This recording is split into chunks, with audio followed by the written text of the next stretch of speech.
Worship in Hinduism involves temples and households filled with sacred images.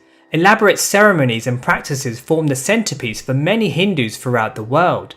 But these practices are often judged as overly ritualistic, something primitive and pagan. How can one possibly look at inanimate stones and metal carvings and treat them as God? In answering this, the first thing to realise is that symbols and images have a deep impact on us. We fill our houses with photos of deceased loved ones. We honour and cry over trophies. We wear wedding rings as a symbol of our relationship. Rationally, we know that they are just material objects, but nonetheless, they still ignite a response that we treasure. We even use rituals in daily life. When we shake someone's hand or wave goodbye, they are unnecessary gestures, but they provide a way of reaching out and connecting with the other. A world stripped of images, symbols and ritual is a world devoid of meaning and life.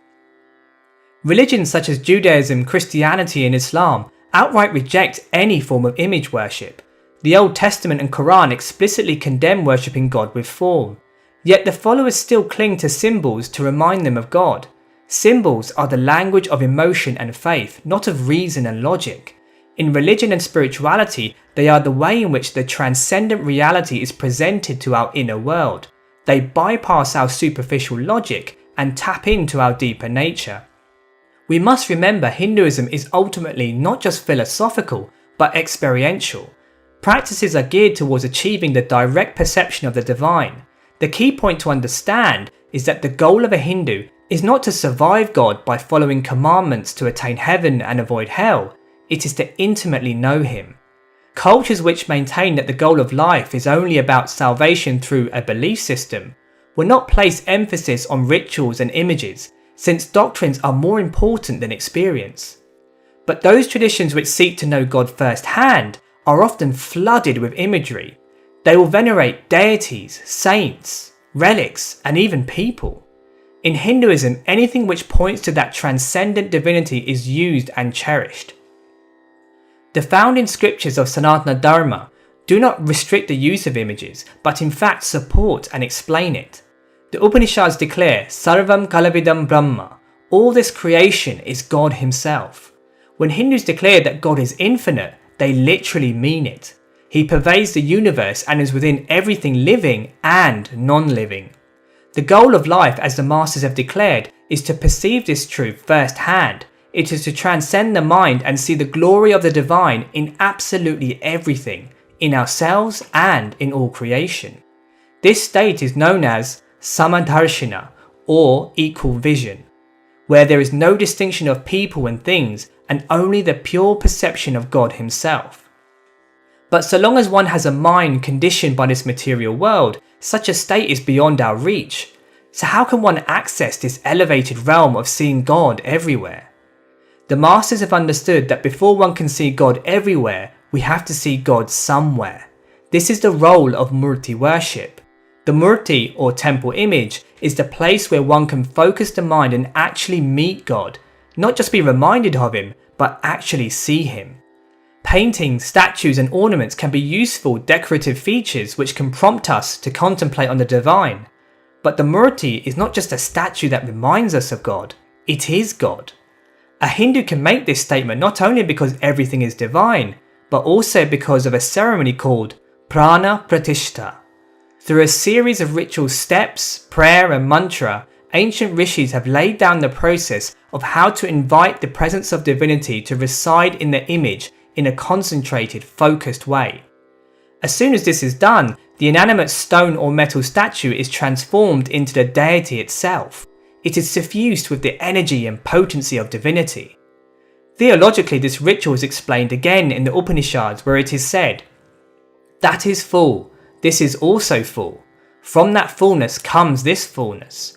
After taking fullness from fullness, the fullness indeed remains." The verse explains a deeply mystical and profound truth, that the totality of divinity can manifest itself in fullness in an infinite number of ways without losing its nature. This is what provides the basis of Murti worship. This is why stones, plants, rivers can all be seen as divine and worthy of worship. Hindus understand that through the science of ritual and faith, that unknowable, unlimited God can be invited to rest and reside in the form of the Murti. The ceremony of Prana Pratishtha is the process by which the all-pervasive, omnipresent God becomes available in a concentrated way, even to the conditioned mind of a devotee. The question of whether this divine transformation of the Murti actually takes place or not can only be verified directly. Outwardly, no one can deny that the Murti remains as it did before. But even Western philosophers such as Aristotle drew a distinction between the accident, an object's outside features, and the substance, its essential nature. Once Prana Pratishtha is performed, it is this essential nature which is transformed. The latent divinity becomes enlivened and awakened. God suddenly becomes fixed and localized for the devotee to honor and worship. For one to truly appreciate the effect of the ceremony, it has to be witnessed firsthand. The palpable energy shift and the benediction that emanates from what used to be an inert statue captures the mind and heart of the individual. But the science of worship doesn't end there. The Agama scriptures lay down everything from the various rituals performed to even the exact architecture of the temple. The rishis have understood how the power of vibration can affect the individual and move them into a deeper state of consciousness. Rituals like the bathing ceremony, where items such as milk are poured over the deity, the chanting of Sanskrit mantras, the bell that is rung, the conch that is blown, the materials used, and even the hand gestures all have a vibrational effect, an effect that enlivens the temple arena and allows the congregation to participate and benefit from it. But at the heart of Murti worship is devotion. A devotee is one who is seeking to intimately know his chosen form of God. When he goes to the temple, he doesn't just want to be reminded of God, he wants to see him with his physical eyes. One has to understand that so long as we are convinced that the image in front of us is only a representation of the divine, then all we will be doing is worshipping a mental idea, a concept. We'll be stuck on a superficial mental narrative of what the image is or could be.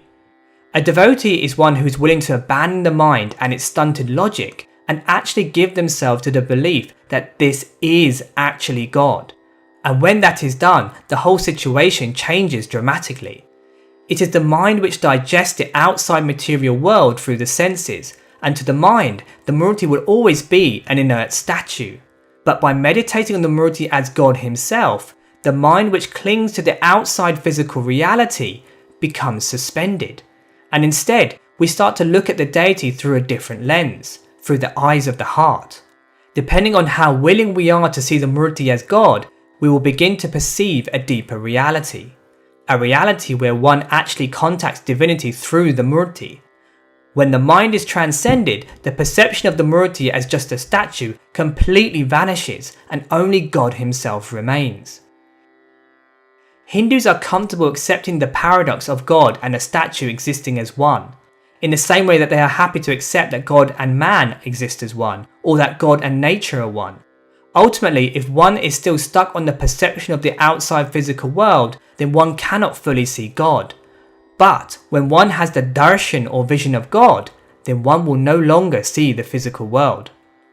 The whole point of temple and Murti worship is that the constant engagement with an outside physical form of God naturally translates into an inner relationship with him. When the deity is honoured, praised and glorified, that very same presence becomes awakened and nurtured within. Devotees can live their whole life centered around their deity. The day begins with waking up the Murti, dressing the deity, performing evening prayers and offering food. Finally, the deity is put to sleep. To those who have not performed worship to a Murti, it can seem too simple and childish.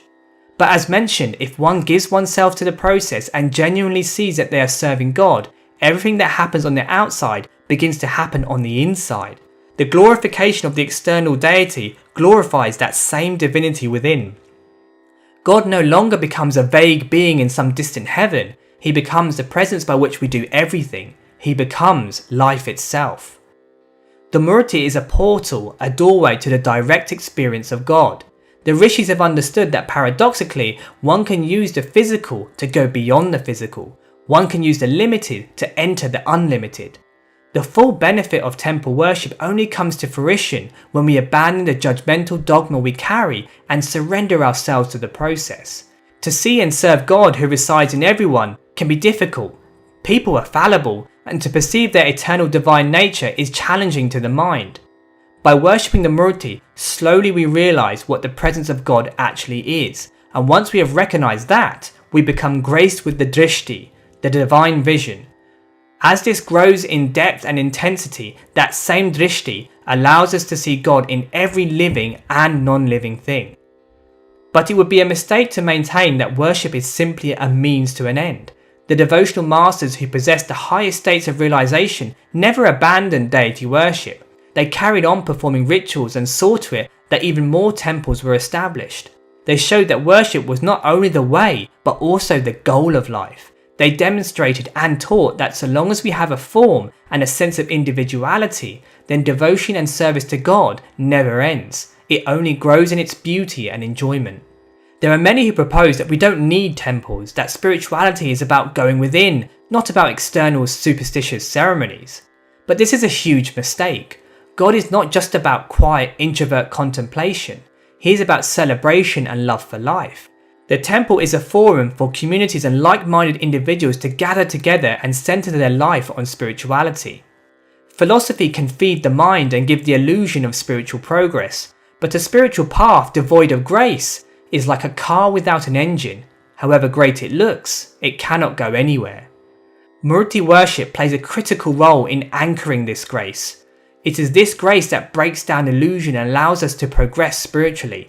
It shifts the temporary physical world to the background and brings a transcendent God underpinning all creation towards us.